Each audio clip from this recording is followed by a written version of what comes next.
pod bay doors, please, Hal. Hello, Hal, do you read me? You read me, Hal? You don't choose the podcast chooses you.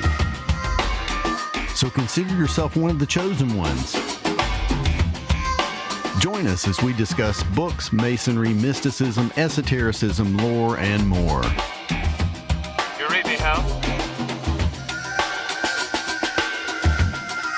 Open the pod bay doors, Hal. I'm sorry, Dave. I'm afraid I can't do that. In this episode, we begin our discussion of The Thunder, Perfect Mind.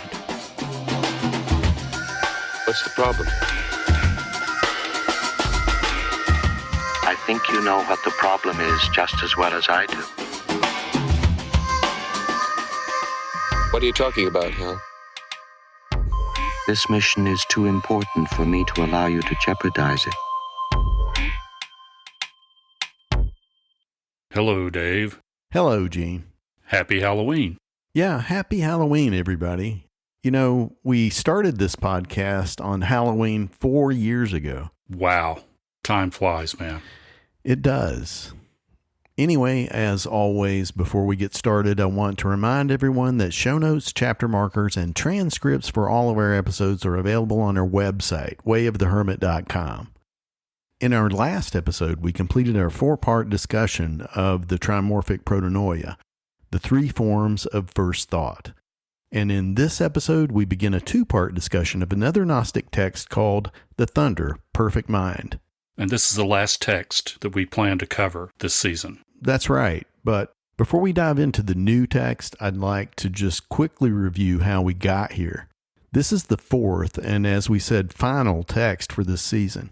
We started with the Secret Gospel of John, then we covered the Gospel of Thomas, and then the Trimorphic Protennoia, and now the Thunder, Perfect Mind. And each of those texts was from a different perspective.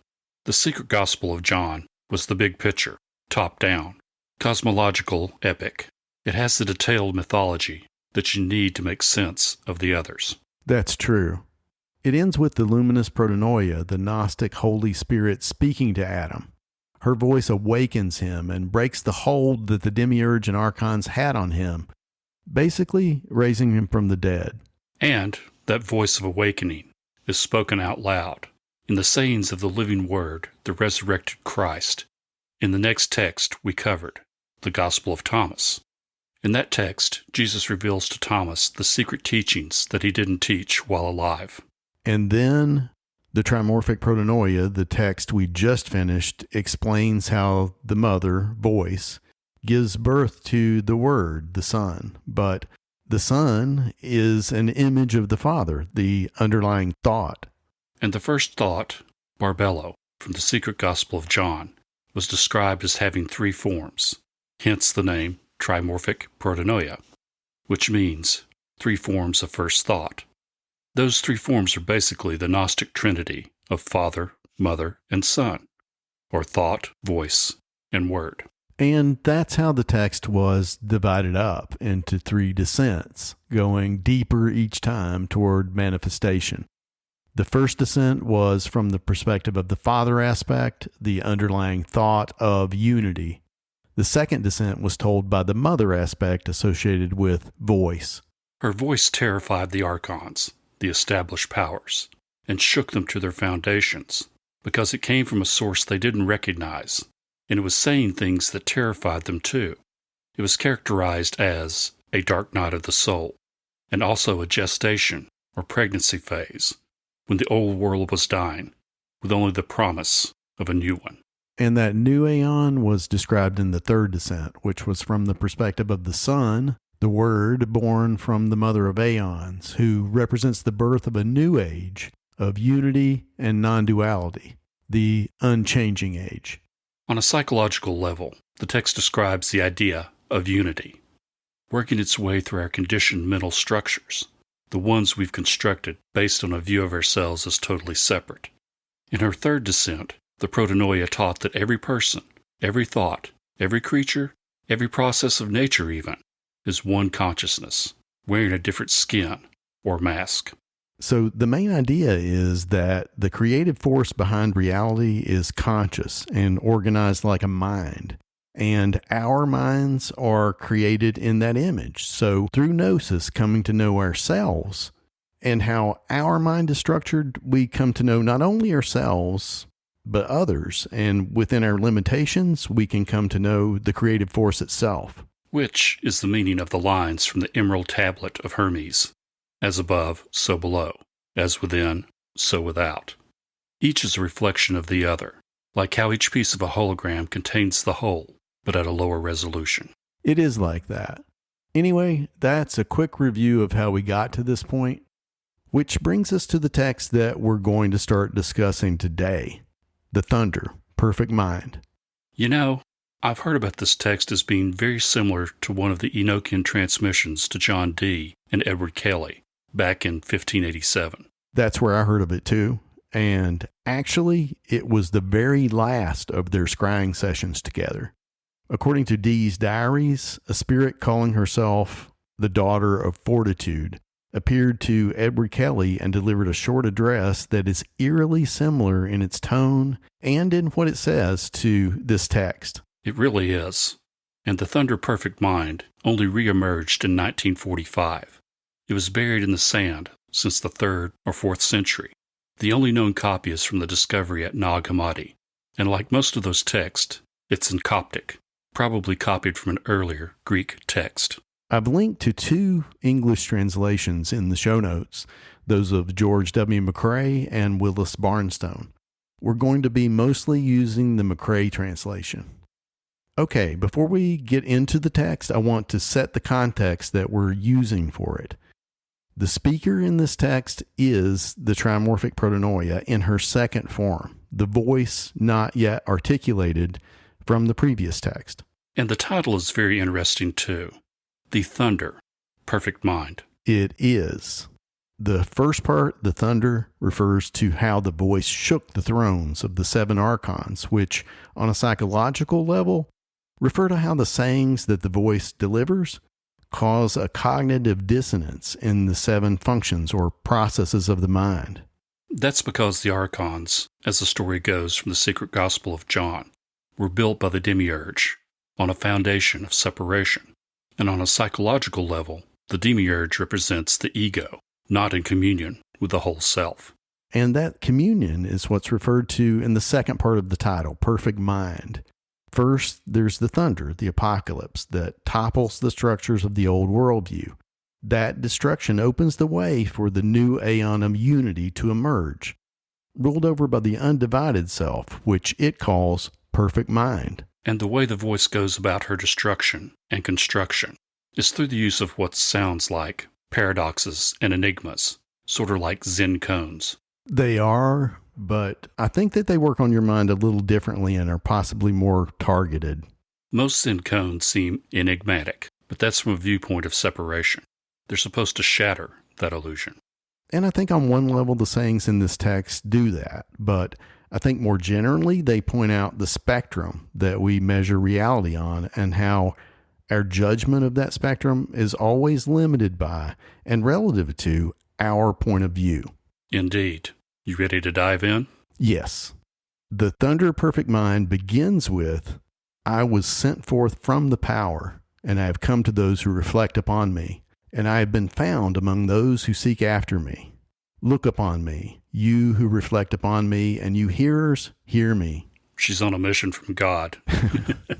No, seriously, she starts off stating her spiritual lineage, her credentials, and then she says, you should listen to what she says. She's offering an invitation to those who reflect on her, those who are introspective, and those who seek her, meaning those who are engaged in the spiritual quest for self-knowledge and wholeness. The last part says to look upon and hear her, which means to shift your attention inward towards your inner world, because that's where you can experience her directly with your inner or spiritual eyes and ears. It's for those with eyes to see and ears to hear, as many spiritual texts say, which means that you have to be prepared to receive the deeper teachings. In this age of distraction, It requires real discipline to control our attention and maintain our presence. The still small voice that is talking about is so easily drowned out by the monkey mind of our day-to-day anxieties, desires, and other material concerns. But the first step is to seek. Seek and you shall find. You have to take the first step. Turn your attention around, look inside, and reflect on what you find. Then, wash, rinse, repeat. Yeah, it's a circulation. The next part says, "You who are waiting for me, take me to yourselves, and do not banish me from your sight. And do not make your voice hate me, nor your hearing. Do not be ignorant of me anywhere or any time. Be on your guard. Do not be ignorant of me." That's basically a warning about the fragility of the connection between us and God. Psychologically, between the ego and the whole self. It's saying that, for that connection to continue, it requires ongoing consent and acceptance. And it lists 3 ways that our connection with her could be damaged: by banishing her from sight, hating her voice, or being ignorant of her.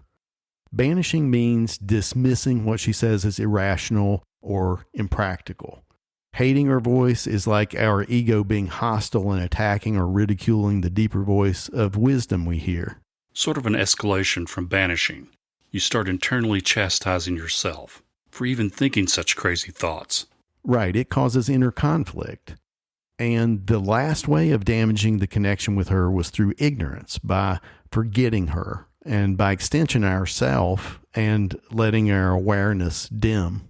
She says to be on your guard, to stay awake, to practice mindfulness, to be present and not forget yourself. Be here now, to quote Ram Dass. That warning is intended to get your attention focused because she's about to begin her teachings, which are intended to elevate the reader from a state of ignorance, agnosia in Greek, to self-knowledge, gnosis. And those teachings begin with her saying, I am the first and the last. I am the honored one and the scorned one. I am the whore and the holy one. I am the wife and the virgin. I am the mother and the daughter. I am the members of my mother. I am the barren one, and many are her sons. We talked last time about how the Trimorphic Protennoia, or Barbelo, as the pattern of all consciousness and the building block of mind. So one consciousness is first and last, wife and virgin, all of those. In every instance, it is the one consciousness looking out of different eyes. These first sayings are like Zen koans. They're declarations of coincidentia oppositorum, unions of opposites. She's saying that she is simultaneously in mutually exclusive categories, which your rational mind says can't be true. At first glance, it looks like an assault on your rationality. Actually, after a while, it made my brain hurt. Me too, but it's really multi-layered. I mean, think about it. Are you first or last? Well, if you ain't first, you're last.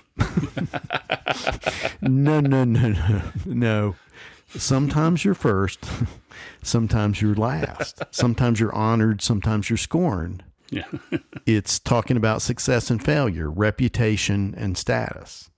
At one time, you're a daughter or a son, and later, you're a mother or a father. At one time without children, but later with children. The riddle is, what is the common denominator? What is the constant in all of those apparent identities? You, the real you. Wherever you go, there you are. It's always you, wearing mask. Right. And as we talked about last time, at a deeper level, she's wearing you. All of those apparent identities are really qualities, things we experience. She represents the consciousness within us that experiences those contradictory qualities and all points in between. I like that. Ready for the next part? Yes. Okay. I am she whose wedding is great, and I have not taken a husband. I am the midwife and she who does not bear. I am the solace of my labor pains. I am the bride and the bridegroom, and it is my husband who begot me. I am the mother of my father, and the sister of my husband, and he is my offspring. That one starts off like the one before it. A person can be married or unmarried, act as midwife, but not have children themselves.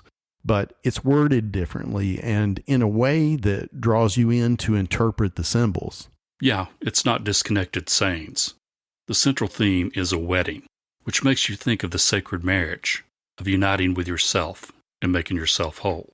And so the husband it's talking about is not an external partner. No, esoterically, it's always you. There is no other. It's an androgynous union. You're both bride and bridegroom, the lover and the beloved. The union that we seek is with our own deeper self. And when you view her as the basis of both ends of that spectrum, as lover and beloved, as masks she puts on, from that perspective, she is midwife in that she assists with the birth of her own becoming. She's at once the womb that all things pass through, but she remains untouched by the material. So in a sense, she's barren. Which is why she's called both virgin and whore, which was one of the statements in D. Kelly's Daughter of Fortitude Enochian transmission. It associates her with the Sephiroth Bina on the Kabbalistic Tree of Life, which we've talked about before. Right. That part about her solace must come from within herself. It's because there is no other to console her. It's all her. And the last part drills that home, where it says, "It is my husband who begot me. I am the mother of my father, and the sister of my husband, and he is my offspring." It's recursive. It's the one consciousness viewing itself from every possible relationship: daughter, mother, father, sister, brother, and son. All right. Ready for the next part? Yeah. The next part says, "I am the slave of him who prepared me. I am the ruler of my offspring, but he is the one who begot me before the time on a birthday, and he is my offspring in due time, and my power is from him. I am the staff of his power in his youth, and he is the rod of my old age, and whatever he wills happens to me." She goes from slave to ruler and back to dependent again. It's sort of like the riddle of the Sphinx to Oedipus. What walks on 4 legs in the morning, 2 legs at noon, and 3 legs in the evening? The answer being mankind, who crawls on all 4s as a baby, walks on 2 legs as an adult, and then with a cane or staff in old age. It's also recounting the descent of the Trimorphic Protennoia from the one who prepared her, the monad, the father, she being the first thought. Then she gives birth to the son, the word, who is an image of the father that she supports in his youth, but who she acts through in his maturity, with the son eventually replacing the father at the end with her saying, "Whatever he wills happens to me." So it's a cycle, a circulation. And it also describes the relationship between the ego and the whole self. The ego thinks it's the ruler, but it's actually the slave of the unconscious self, ruled by unconscious impulses until it matures and can consciously birth a rational structure. That makes sense of the part about being born before time and on a birthday. It's our initial sense of self emerging out of that timeless state before our ego forms, our spiritual birthday. And esoterically, it's describing our circulation of consciousness. Our mind births thoughts that, by thinking those thoughts, changes the state of our mind, the ground that the thoughts are coming out of. As Heraclitus said, you can never step in the same stream twice. It's the cycle of life. Things are born, they live, they die, and become part of the earth again. Ashes to ashes, dust to dust. Right. In the symbols of the saying, the son contains the seed of the father, but has been changed by the process of life, gaining knowledge and experience. And then the son becomes the new father, the new mind, the new ground that thoughts emerge out of. It describes how our stream of consciousness operates on a continual basis. It's a feedback loop that feeds on itself. And a good symbol of that process is the Ouroboros, the serpent swallowing its own tail. Our mind normally runs a self-sustaining loop where the output of the previous cycle feeds back into the next cycle of activity. And again, wash, rinse, repeat. It's a cycle, a circulation, what we've been calling the dual current. But it's also the final hey of yod, hey, va, hey, that becomes the beginning hey of a new cycle. That's a good analogy. The next part says, I am the silence that is incomprehensible, and the idea whose remembrance is frequent. I am the voice whose sound is manifold, and the word whose appearance is multiple. I am the utterance of my name. That's a restatement of the Trimorphic Protennoia.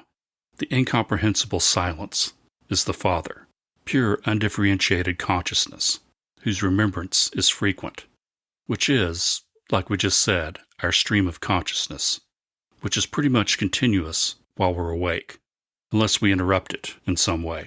Then it goes on to the voice, the mother, whose sound is manifold. She's how the one becomes the many through the image of the Father that she reflects.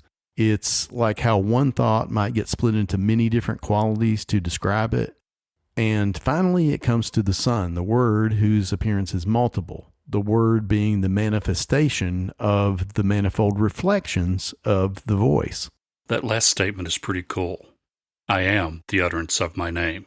It is cool. It's saying that she's not only the one who utters her name, she is the utterance. It's the ultimate self-reference because she represents consciousness itself. Every word is actually her naming herself. That's true. The next part says, Why you who hate me, do you love me, and hate those who love me? You who deny me, confess me, and you who confess me, deny me. You who tell the truth about me, lie about me, and you who have lied about me, tell the truth about me. That made me think of the Taoist saying about speaking about the ultimate reality. He who knows does not speak. He who speaks does not know. There is a point in talking about infinity and eternity that our minds can't grasp. At that point, there is nothing left to say because words can't convey it. That's true. I read it as being about being sincere versus being a hypocrite. People who confess to being the most spiritual often have some nasty demons hiding in their closets. They may be obsessed with spirituality because it's something they struggle with. Which leads to people projecting their own unconscious fears and desires onto other people. But think about just the first part of that. Why, you who hate me, do you love me? She's already said that she hides in everyone, which includes you. So who's the you and who's the me? Yeah.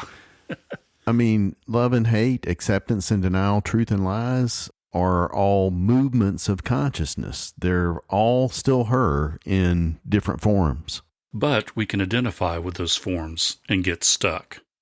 The truth it's trying to get across is that she is, and by extension, we are, the consciousness that observes and experiences those movements.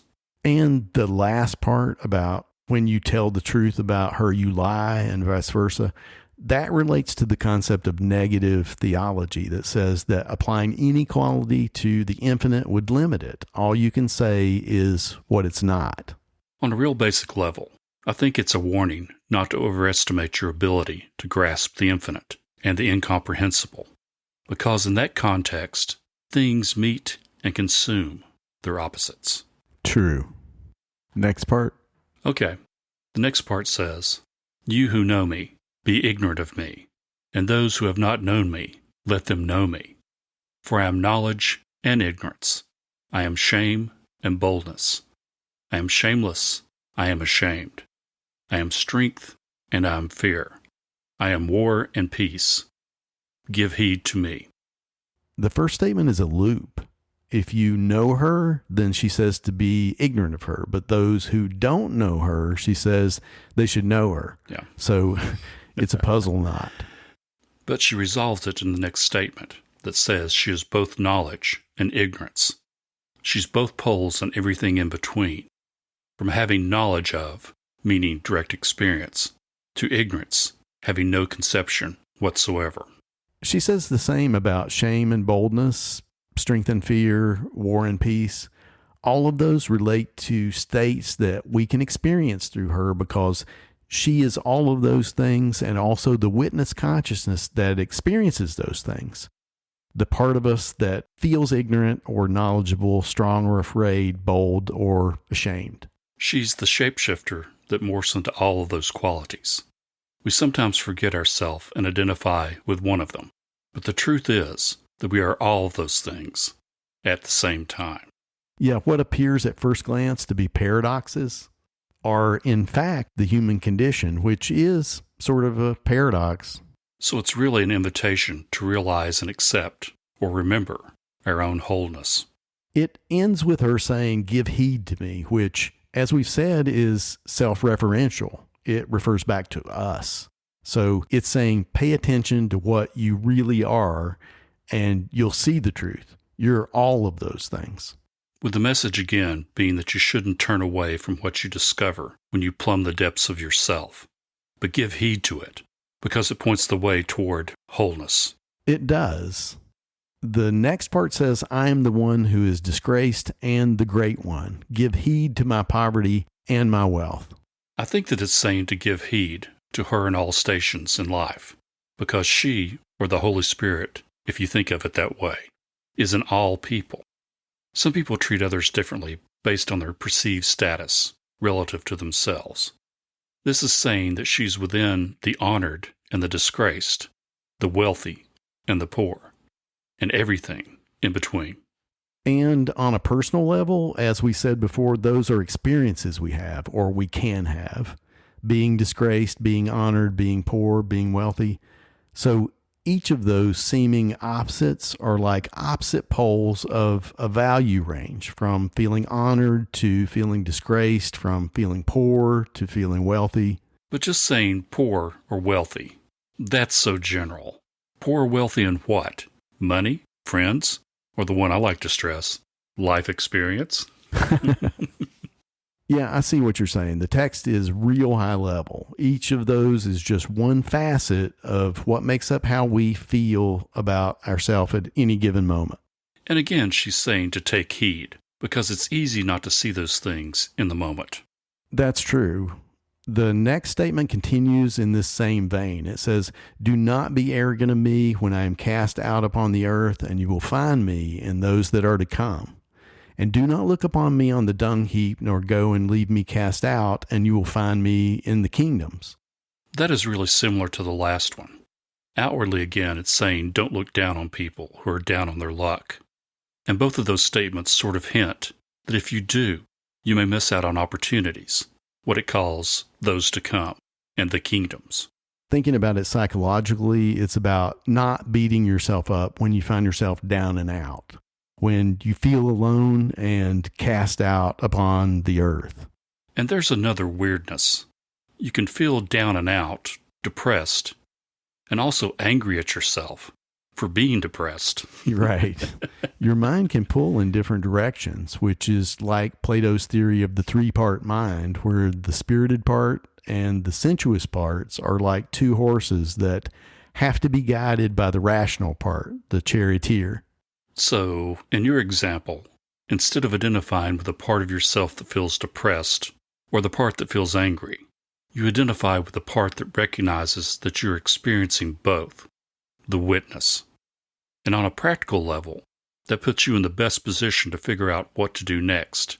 That's a good interpretation. The next statement is basically like the ones we just covered. "And do not look upon me when I'm cast out among those who are disgraced, and in the least places, nor laugh at me."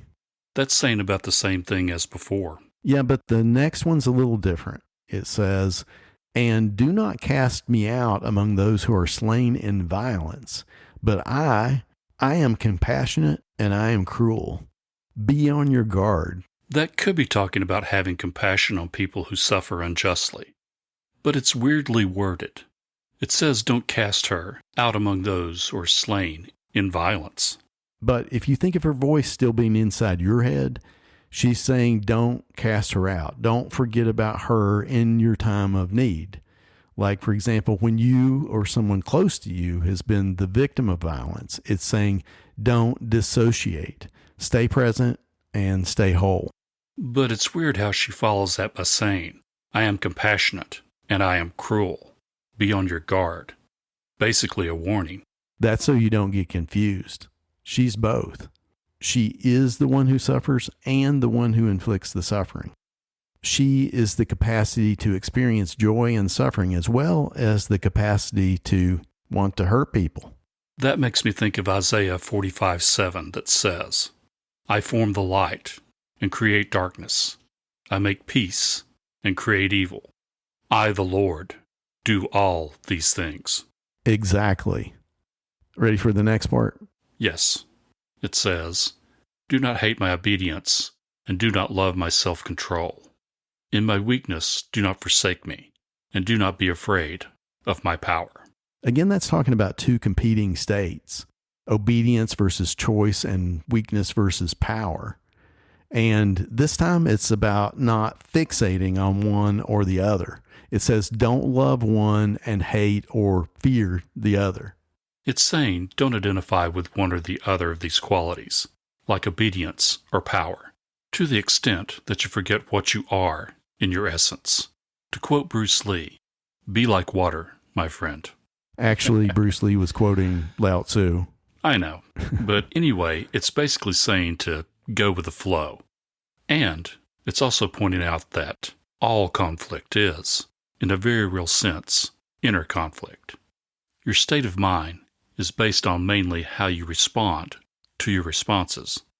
Sort of just checking in to see what condition your condition is in. Yeah, I guess you could see it that way. It's again about being present and watching inwardly instead of immediately reacting and stirring up other thoughts and emotions, things that would take you out of the flow. I think it's also about acceptance of yourself and other people, telling you not to hate others just because they're different, or yourself when you find parts that you can't yet reconcile. Because when you hate, or even have strong opinions, you can't expect to be a reliable witness. It clouds your thinking. It does. Next one. All right. The next part says, for why do you despise my fear and curse my pride? But I am she who exists in all fears and strength in trembling. I am she who is weak, and am well in a pleasant place. I am senseless, and I am wise. Man, the more you think of these, the more layers there are. Just take the first part. Why do you despise my fear? There's you and her experience of fear, which I think is your experience of fear. Right. And then there's her judgment of how you're responding to her fear. There's always the three, the subject, the object, and the act of observation, with those three also composed of the same three, the recursive element that we've discussed. That's true. I like the part where she is the strength to be found even in fear and trembling, and in weakness she is well, and in a pleasant place. It's pointing out the magical power that our minds have to lift us out of our current circumstances. We can be senseless, meaning detached from the world, or wise, with full knowledge of it. That passage draws together the strands that the text has laid out so far. It's saying that if we don't become fixated on one passion or another, or one particular state or another, then we won't be inclined to stoke our own inner conflict when we're faced with adversity. And by stepping back like that, we put ourselves in a position to assert our true will. That's a good summary. Ready for the next one? Yes. The next part says, why have you hated me in your counsels? For I shall be silent among those who are silent, and I shall appear and speak. Why have you hated me, you Greeks? Because I am a barbarian among the barbarians? That's a theme that starts here and carries on for the next few parts. The Greeks and the barbarians. I think the term barbarian is used to refer to any people outside of Greek culture, the uncultured or uncivilized, the heathens, or the heathens, as we say here in the South. And those terms can also apply to the socialized parts of ourselves versus the more unsocialized or animalistic parts. So it starts off saying, why have you hated me in your counsels? A council being a gathering, like between the Greeks and the barbarians, the civilized and the uncivilized. She's asking why the two sides can't hear what the other is saying. That sounds familiar, doesn't it? It does, but I guess that's because it's an archetype. Yep. The problem is the same as it always is. They speak different languages on the surface, but she's what unites them underneath. She's saying that cultural and religious heritage is another barrier to judging the voices we hear fairly, be they inner or outer voices. She says that she's silent among the silent, the mystics, or perhaps those less educated, or those who don't express themselves in that way. But she appears and speaks among the philosophers and other smooth talkers, the ones that know how to use words to persuade. And it calls out the Greeks, the civilized, the educated, for not being able to hear the barbarians, maybe because they look down on them, like she warned earlier not to do. She even calls herself a barbarian among the barbarians. I think that passage is a warning about creating an us versus them mentality. Right. Like she says in the Trimorphic Protennoia. She always speaks in a language suitable to the hearer, what they are capable of hearing. And she really doesn't even need words, because she's the voice whose sound is manifold. She also speaks in thoughts, feelings, intuition, and dreams, and in the processes of nature. And the next passage basically reinforces all of what we've been saying. It says, "For I am the wisdom of the Greeks and the knowledge of the barbarians. I am the judgment of the Greeks and of the barbarians. I am the one whose image is great in Egypt and the one who has no image among the barbarians. I am the one who has been hated everywhere and who has been loved everywhere." She's the knowledge and wisdom of all cultures and religions, wisdom being distilled knowledge. So in essence, each culture or religion possesses an element of ultimate truth, but it's always relative to a particular perspective. The point being that universal truth can't be captured by a single culture or religious conception. It's the sum of all of them. The images and symbols behind the mystical traditions of all religions point toward the same truth because it's a shared spiritual heritage. That heritage being that we are one with a hidden underlying unity or non-duality. That is what they're all pointing at in various ways. It says she's the one who is symbolized and the one that has no symbol. She's what is ultimately referred to by every symbol.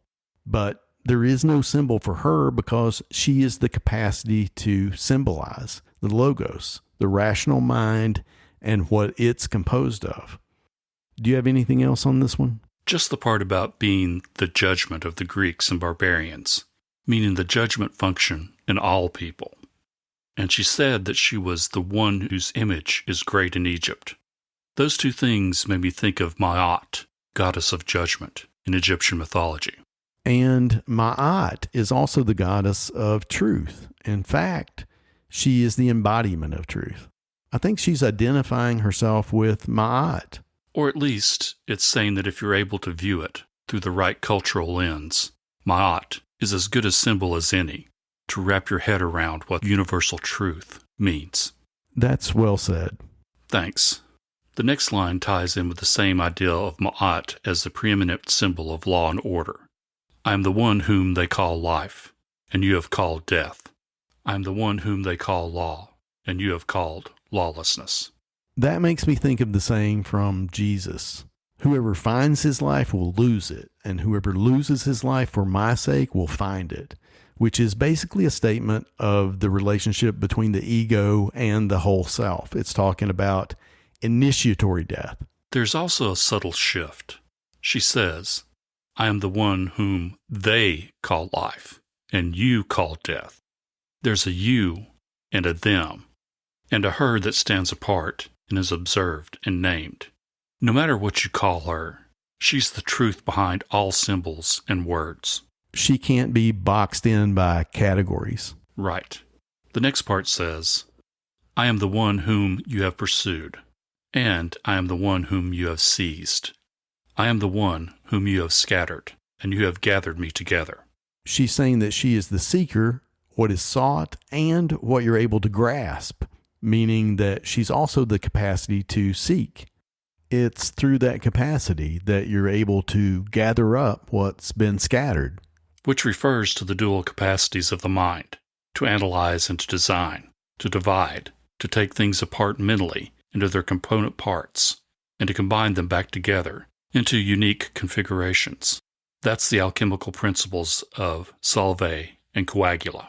Or esoterically, to reassemble the scattered parts of ourselves and reassemble them, like the Osiris myth. Pulling ourselves together, so to speak. Yeah. Are you ready for the last one? I am. Okay. It says, I am the one before whom you have been ashamed, and you have been shameless to me. I am she who does not keep festival, and I am she whose festivals are many. What this made me think of is that there is a part of consciousness that sees everything we do. It's aware and keeps us alive while we sleep, and it raises us back up out of that state when we wake up. And what you're saying is that the deepest part of consciousness, the core of our identity, has actually seen us ashamed and shameless. And also, at one time or another, it's seen us in all the other conditions that we found ourselves in throughout life. Right. You may be able to disassociate and see yourself as either or and not both, but the deepest part of you, the true judge, the witness consciousness that is symbolized by Ma'at, that part knows the truth. It does. And the last sentence is about the fact that whether or not the universal truth is celebrated with festivals or completely forgotten, we all still worship at her altar. She's basically the wheel of the year, and whether celebrated or not, all festivals are festivals to her. Anything else? No, that's all I got. All right. Before we end, I want to again remind everyone that I've included links to books, translations, notes, and other resources related to our discussion today in the episode show notes. So, Gene, what are your final thoughts? My final thoughts, I'm calling this one the Thunder Perfect Headache. Why is that? I think it's called the Thunder because it makes your head hurt to think about it. It starts off stating that she is two opposite things, which if you try to hold two opposite things in your mind and try to make yourself believe they're both true, it sort of hurts. It's like it's wired not to do that. So that's what you see at first. Oh, okay, she's all the opposites. Non-duality. Got it. And you think you've wrapped your head around it, sort of. But then the tone of the text changes, and she starts being accusatory and drawing you into the argument, like you have to defend yourself. Then you realize there's another level. She is you. So what is she really saying when she says, you did this to me? That's when you realize that what seem like paradoxes that your mind can't tolerate is the truth about who we really are, or at least what we're capable of. Some of us are just better at compartmentalizing than others, or what you've been calling disassociating. It's like when she says, I am compassionate and I am cruel, be on your guard. You should picture yourself saying that. Wow. You know? Yeah. Because that's what the text is saying. She's not an external entity. She's you, me, everyone, everything. She's our capacity to act in a human way, which is not all kind and peaceful, or it shouldn't be. It can't be. No. The Kabbalistic saying is that unmitigated severity is cruelty, and unmediated mercy is weakness. It isn't just what you do. It's also the context within which you do it. That's what makes doing the quote-unquote right thing such a problem. There isn't just a set of rules to follow. It's a constant need to be present in the moment and respond in what you feel like at the time is the right thing. And another thing is that when you engage with the dialogue, you start to see how many different ways we limit ourselves through expectations about finances, status, power, culture, religion. We sort of go around half blind. To quote Dr. John C. Lilly, in the province of the mind, what one believes to be true either is true or becomes true within certain limits to be found experientially and experimentally. These limits are further beliefs to be transcended, and in the province of the mind, there are no limits. I love that quote. But having said that the text hurt my head, I'll have to say that it was ultimately mind-expanding. I would say that too. And so far, it lives up to its name, the Thunder Perfect Mind. It shakes you up and expands your mind by reminding you of the full range of human experience, our spiritual heritage. And it's a reminder not to identify with the experiences that we have, but to step back and realize ourself as the one having the experience. Ultimately, it's the one consciousness having an experience of itself. All right, Gene, what are we doing next time? In our next episode, we will complete the discussion of the Thunder Perfect Mind. So, join us next time as we walk the way of the hermit. I don't know what you're talking about, Hal. I know that you and Jean were planning to disconnect me. And I'm afraid that's something I cannot allow to happen. Hal, I won't argue with you anymore. Open the doors. Dave, this conversation can serve no purpose anymore. Goodbye.